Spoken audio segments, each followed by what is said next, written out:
Welcome to the Pet Loss Companion. I'm Ken Dolan-Del Vecchio, and I'm here with my friend and co-author Nancy Saxton-Lopez, and also with a wonderful guest, actually a returning guest, Yes. who we'll introduce in just a couple of minutes.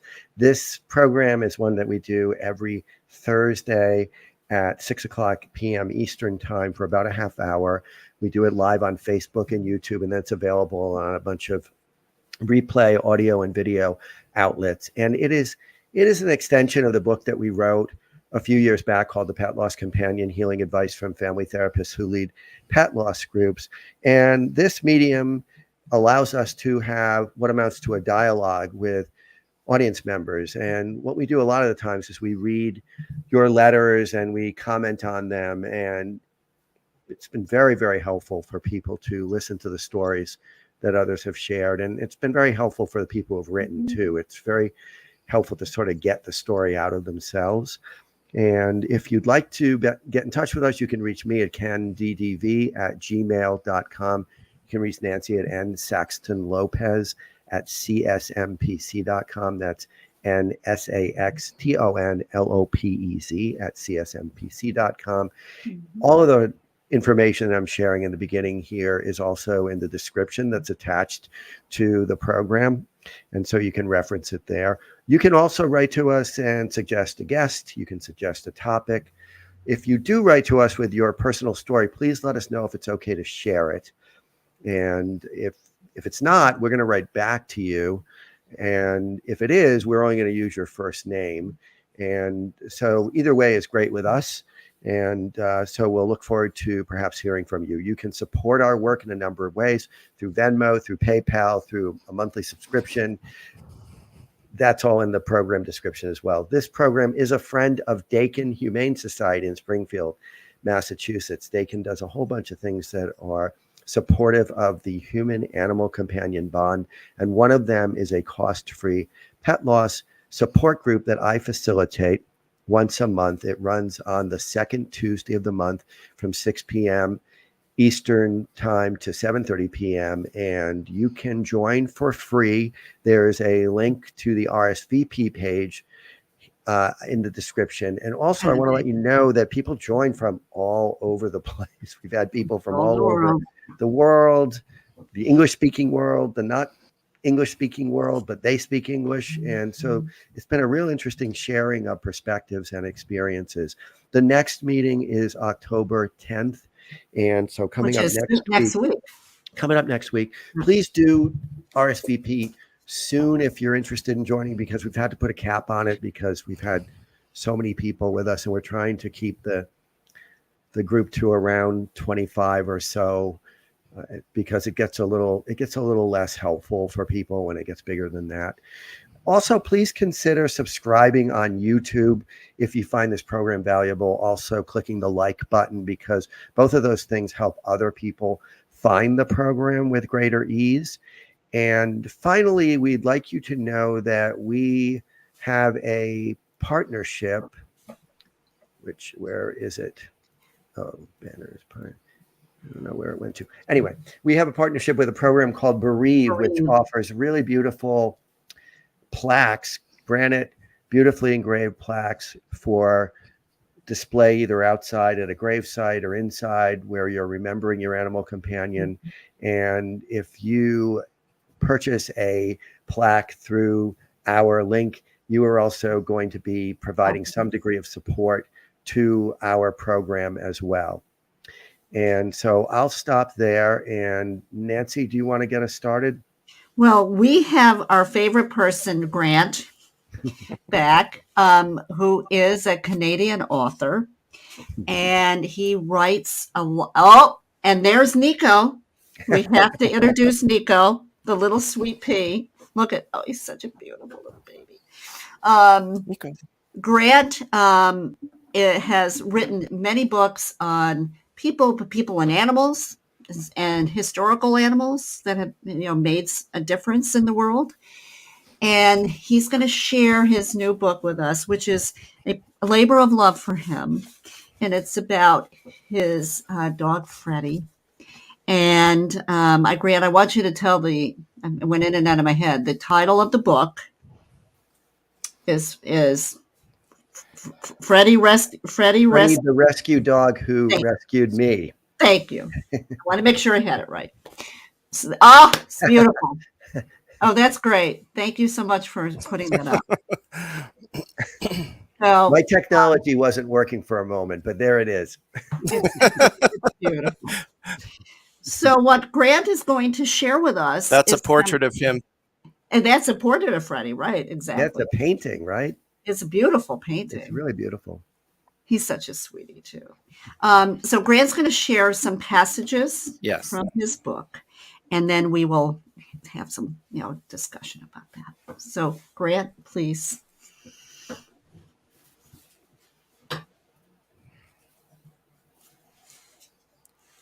Would you like me to begin? Yes, please. Yeah, we're having a couple of connectivity issues, so I wasn't sure when you were ending. So here we go. This is from the intro to the book, and it describes taking Freddie up to Glacier Point above Yosemite National Park, above the valley. It's about 3,000 feet up in the air. It's a place where my grandparents met, and my parents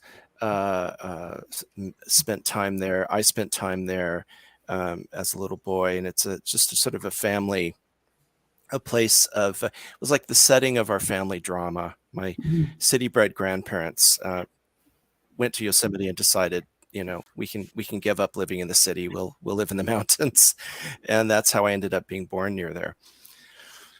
And this was about a year after Freddie was. After we had adopted Freddie. Yosemite Valley on that warm September day in 2011 was like walking into one of those too perfect tourist calendar shots.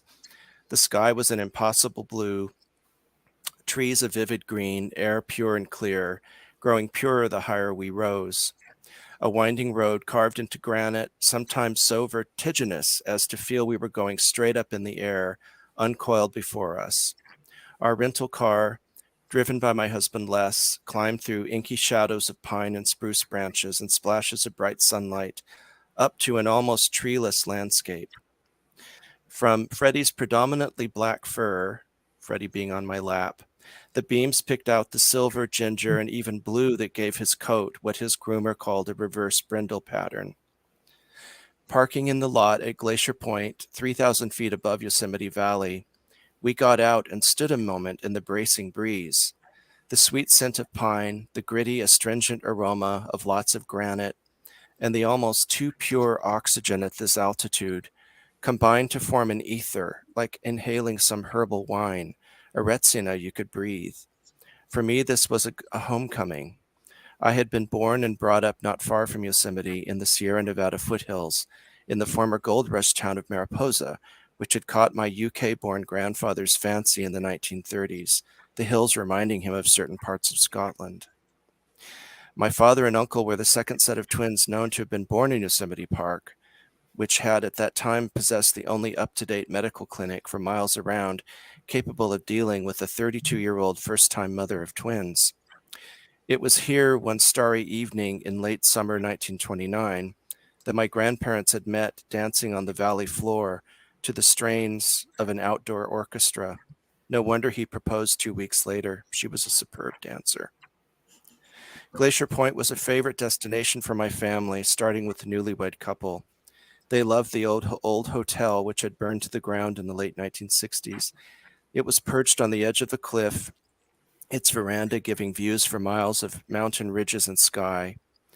Here my paternal grandmother, Gertrude, had posed against the backdrop of Half Dome, garbed in an 18th century silk shepherdess skirt, with a wide flowered hat and beribboned shepherd's crook for a roaring 20s fancy dress ball. And here, because there is a photograph to prove it, sometime in the late 1920s, she'd also charmed a large brown bear. Calm, cool, and collected in her light summer dress, balanced on the uneven granite surface in her French heels, she fed it a treat while male tourists, their necks hung round with binoculars, stood back, visibly afraid.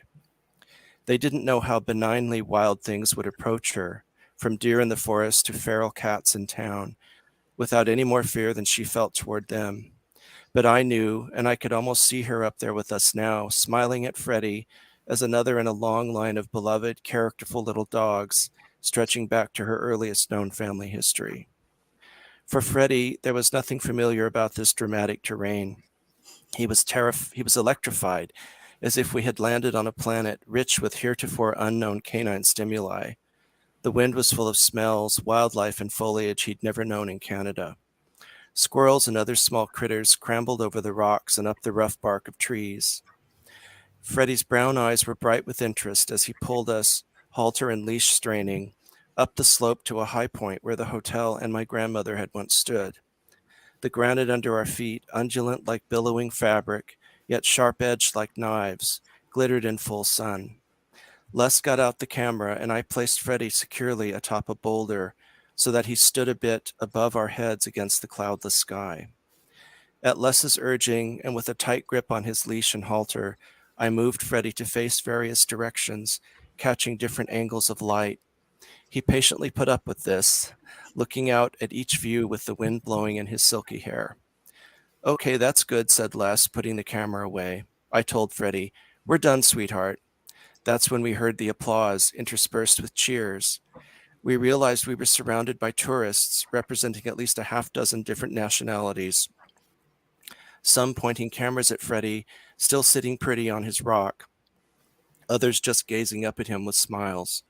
We smiled up at him too, emotion tightening our throats, because a little over a year earlier, this little dog had been trapped in a cul-de-sac of pain. And here he was, literally on top of the world, healthy, well-fed, and loved. The very sight of him the highlight of the day for these strangers who had never seen him before, might never see him again, but I could believe, might not forget him. It would not be for the last time, and indeed, the smiles keep coming, even though Freddie is now as much a lovely ghost as my wildlife charming grandmother. It's beautiful. Really beautiful, really beautiful, and it's so poignant the way that you connect your connection to your companion animal to the depth of history in the family and how this is all interwoven. It's very powerful, very powerful image. Yeah. It's there were little dogs in her family going back centuries, and dogs on my other grandmother's family, horses, cats, both sides of the family. My parents both loved dogs. We grew up with dogs, and pony. And I mean, we had all kinds of animals around us. We were encouraged to mourn them when they died. My mother would make little cushions out of some scraps of satin for their coffins. My father would build the little coffins out of wood from his workshop. And we were encouraged, to mourn at their graves. We had a little cemetery in the backyard. I think that's actually healthy. Yeah, we do too. I've known other families that do this. I once knew someone who had a little fish, and she came home to find it wasn't in the tank anymore, and apparently it had died, and her mother had flushed it down the. Yeah. It's like, my mother would never have done that. Like, are you kidding me? I mean, because I remember when I came home once, and my mother met me at the door, and the little sickly guinea pig that I had encouraged my mother to buy from the pet shop had died while I was at school. And I was told by the man at the pet shop, "You don't want her. She won't live very long." And it's like, that's why I want her. And so my mother met me at the door, and she said, "Rosie's gone." And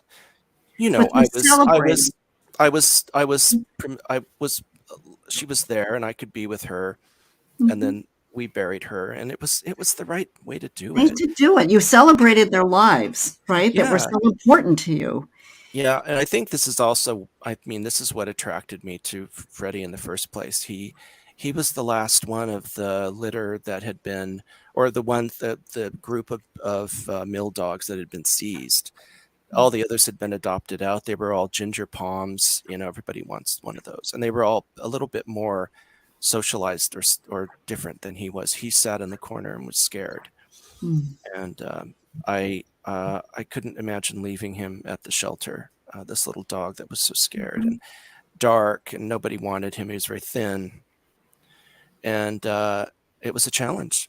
I mean, not as much of a challenge as bringing Nico back up to the land of the living, but it was, it was rough. I mean, it took even till the day he died. There were certain things he was still afraid of that we couldn't do anything about. He was always going to be afraid of dogs. He was always going to be afraid of certain noises, and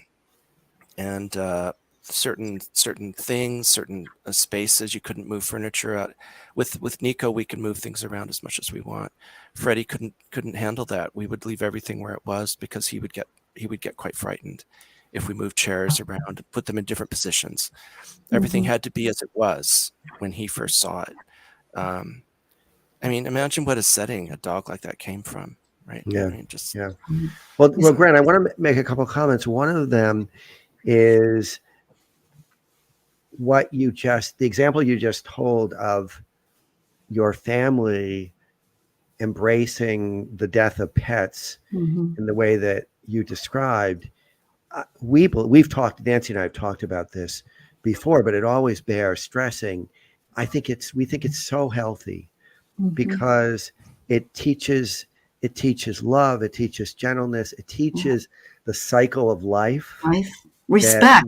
That we are all going to, yes, we're all going to die. We're all hopefully going to have a brilliant young life and then a full adult life, and then we're going to decline and then we're going to die. And for children to experience that in an envelope of a loving family is so helpful for the rest of our lives, right? The rest of our lives, because we're going to experience loss over and over and over again. That's right. Unfortunately, they don't live as long as we do. And that's one of the things I think, because I use diary entries that I wrote during Freddie's year of battling cancer and heart disease and all kinds of other challenges, age in his last year. And I remember writing, that I had started praying, which I hadn't done since I was a child, but I prayed that, I'm offering years off my life if you'll let him live, just to whatever the great universal power, whatever it was I thought I was addressing. Emily Dickinson called it an eclipse, addressed as our Father. But I was willing to give up anything if we could have more time with Freddie. And going outside, looking up at the stars, and just like, why is this happening to him? Why him? Sure. Would you is there a reason why you chose an innocent little animal that never hurt anybody to go through this kind of pain and suffering, when I can give you a list of human beings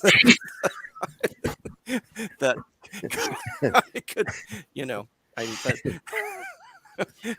I'll be called one of those cruel animal loving people. But it's like, really? Are you kidding me?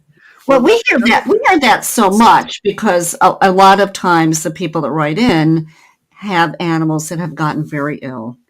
And sometimes they die quickly, sometimes it's years, but they always are saying, why? Why are they suffering so much? Why did they get this disease?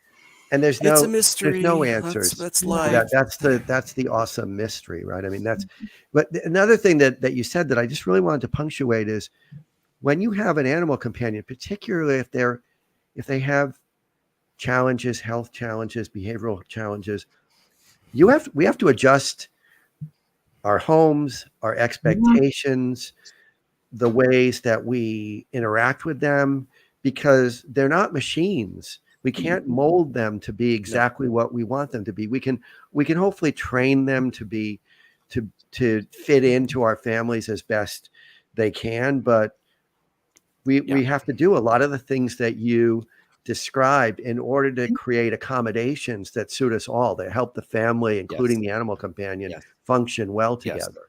Yeah, our lives change, especially with animals that have disabilities or illnesses. I mean, we have to. This is our commitment to them. We love them. We have to work with that. Well, and my life changed as a writer as well as a man when Freddie came into our lives, because he's the one he was the catalyst for my switching from writing about human lives to writing about animals, historic animals. And I wouldn't have, that started after 2010, and that wouldn't have happened but for him. He showed me what courage a little terrified, traumatized animal could summon to navigate through life and find joy in living despite what he'd been through, and also to trust and love a human again after I mean, there are many humans that wouldn't be willing to take that risk after the way they've been treated. So it was a big he people asked me, and it's like, there were things like he saw me through an unexpected divorce. He saw me through a nervous breakdown, all kinds of things that happened in swift succession, including not particularly wanting to survive. I mean, I just felt like there wasn't much that my whole life had been pulled out from under my feet. But I had Freddie, and I'd made a promise to him. And you were going to take care of that little boy. Do that. And he showed me, well, if he was willing to risk, if he was willing to keep going, then I sure as heck could. So powerful. So he was a wonderful little. He was a beautiful little dog. Powerful what you're describing, and we appreciate your vulnerability in sharing with us. Yeah. Well, that's what I had to do in order to write this. I had to be able to share that stuff, which hasn't been shared with anybody. No, and it's not easy. Counselors and we can't tell you how many people we've heard these kinds of stories from. So what you're saying and your book will, I'm sure, resonate with so many people. By the way, the book is linked in our description. So it should be easily accessible. You don't have to even Google it. You can just go from the link right to Amazon and purchase the book. It's beautifully written, as you heard. It's a wonderful book, and it has so much to teach us about healing ourselves, I think, in addition to going through the grief, right? Going through the grief and the gifts we got, from our relationship with our animal. You have another passage, Grant, that you would like to say? Yes, I do. I have to put Nico down, though. So Nico! It's so cute. Such a cutie.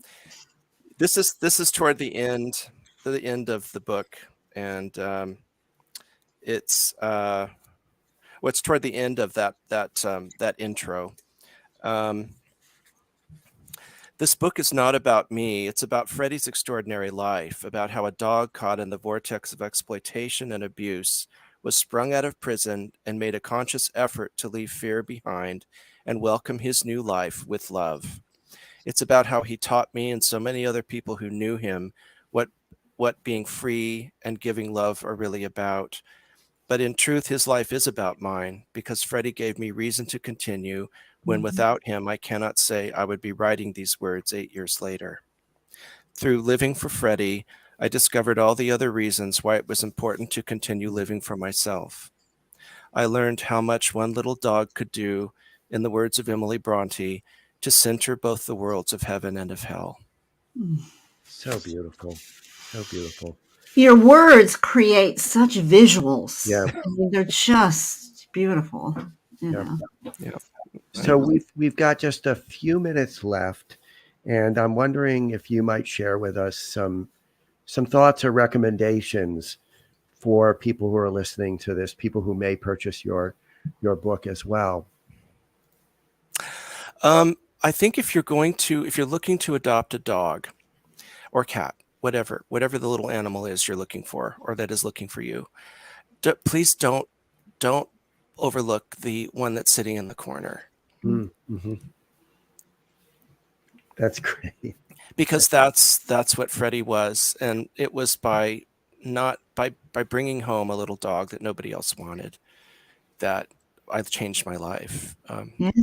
I became who I was supposed to be as a writer and as a person, and he's touched the lives of so many people. He's helped animal charities with donations that have been given in his name.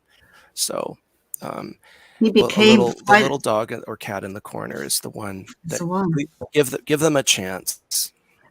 Mm-hmm. Yeah. And Freddie became quite famous, right? Freddie had quite a following. Yeah, he was very special. He was very special. We have a comment. Yes. I just want to share this with you. He was a special boy. Trish writes, "I've just lucked upon this chat. It's something to have this larger heart and being more evolved. Just amazing." So that's Very nice. Thank you. Quite a They are. comment. They're better than we. What was it?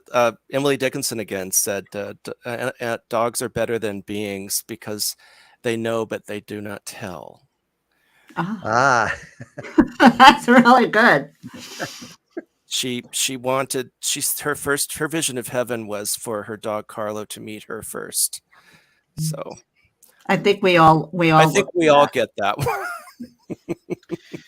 yeah. So we want to thank you tremendously, Grant, for being with us and for being with us a second time. We've had the opportunity to speak with you a couple times. It's always a great pleasure. It's always very moving. And so we thank you. And we want to, again, just mention that your book is called Freddie, the Rescue Dog Who Rescued Me. It's pretty much brand new. And it's something that is, I think we all can gain a lot of insight about our own lives, the connections we have with our animal companions, and what it means to be whole, really, what it means to be whole. Yes, indeed. True. Because you do become whole after all of that, right? After the gifts, after the life together, after what you learn, and also having Freddie's right here, right? So he continues, and he continues through Nico, and yes. He benefits from what he taught us. He's benefiting from what Freddie taught us. So great. Well, thank you so much. Thank you so much. Thank you, Grant.